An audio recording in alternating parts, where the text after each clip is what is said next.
Hello, everyone. This is Tom Fox, and I'd like to welcome you to the Daily Compliance News.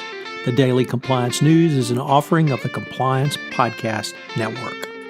May 31, 2019, the May is Done edition. As we say farewell to the month of May, we take a look at some of the most interesting stories on the overnight. First up, from the Houston Chronicle, a Houston businessman, or rather Miami businessman, pled guilty in federal court in Houston in one of the long-standing bribery schemes surrounding the Venezuelan state-owned oil company PdVSA. And this is the 16th person who has pled guilty. 21 have been charged.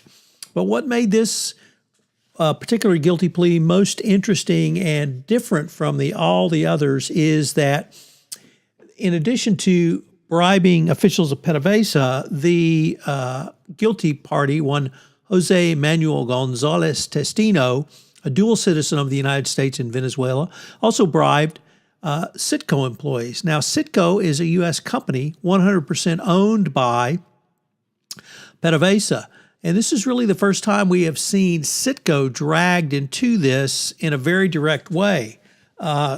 Gonzalez said CITGO officials helped his companies obtain inside information on PdVSA's bidding process, assisted Gonzalez in winning contracts, and helped to hide the fact that Gonzalez controlled multiple companies on certain bidding panels for PdVSA projects.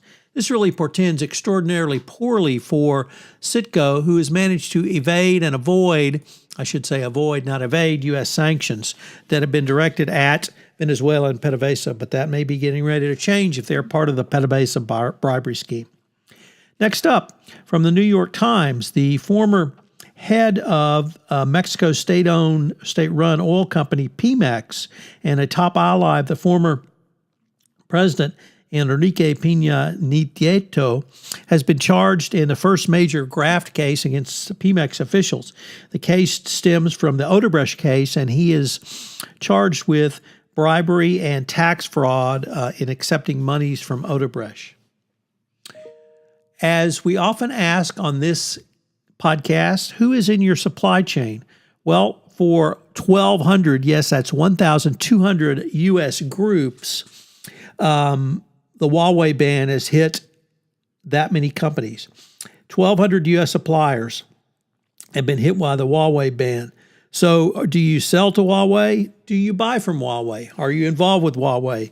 If you are in any way, this is going to seriously hurt your business, and the impact against U.S. companies will no doubt be great. This doesn't seem to be on the radar of the Trump administration, the pain to the United States from its campaign against Huawei. And finally, reaching us from the grave, Chuck Blazer reaches out as his estate is in possession of apparently a full ledger of bribe payments and those who were corrupt at FIFA. This was apparently not produced, or at least has not been put into evidence yet. It's in a storage locker belonging to Blazer.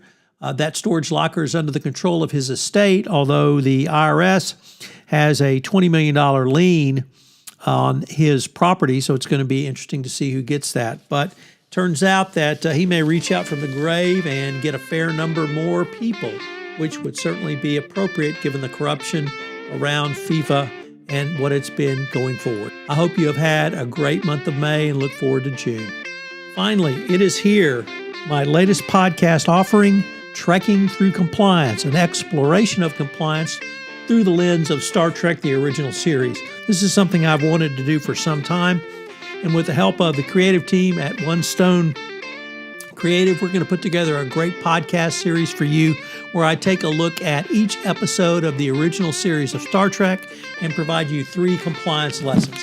I know you will enjoy it. It will appear daily. All of this is a part of the Compliance Podcast Network and now a member of C-Suite Radio.